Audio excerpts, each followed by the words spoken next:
Right, so I'm going to give you a nifty little tip now. So patch pockets aren't always square or diamond. Sometimes they are rounded, and this is a very common thing to find, particularly on shirts. So it's really hard to get that curve completely straight. And as it's a patch pocket and it's very visible, and it's one of the first things you'll notice about a garment, it's important to make sure that those lines are perfect. So this is the tip. Get a piece of cardboard and trace around your pattern. Now, what we want to do is cut away the seam allowance of the pattern on that piece of cardboard, so that when you come to place it on your fabric, you have a template to work with. Now, instead of just folding and ironing and hoping for the best, we're going to apply a gathering stitch to it to help us with that. So just for visual sake, I'm going to mark the seam allowance using a fabric marker on the underside.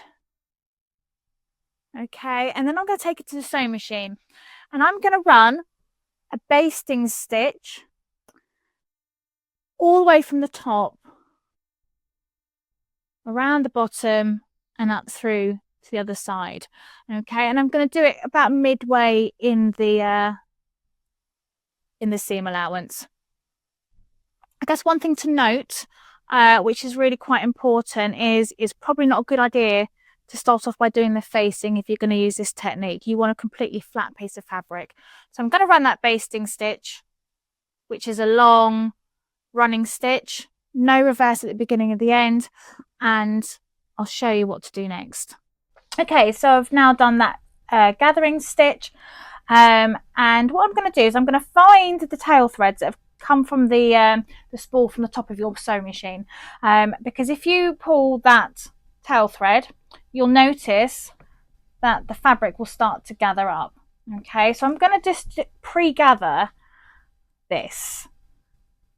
This is again a great useful tip if you're working on curves on hems or on sleeves. It just helps. Can you see by doing that gathering, it's pulled everything up.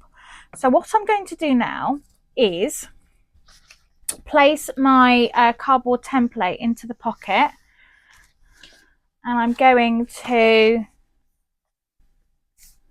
make sure it's sitting with the seam allowances.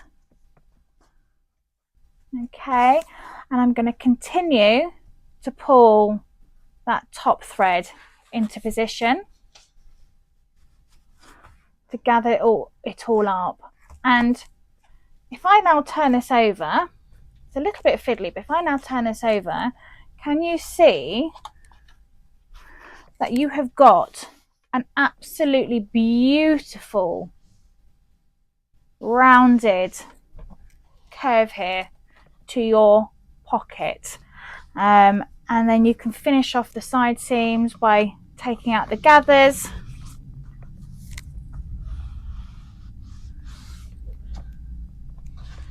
And there we go.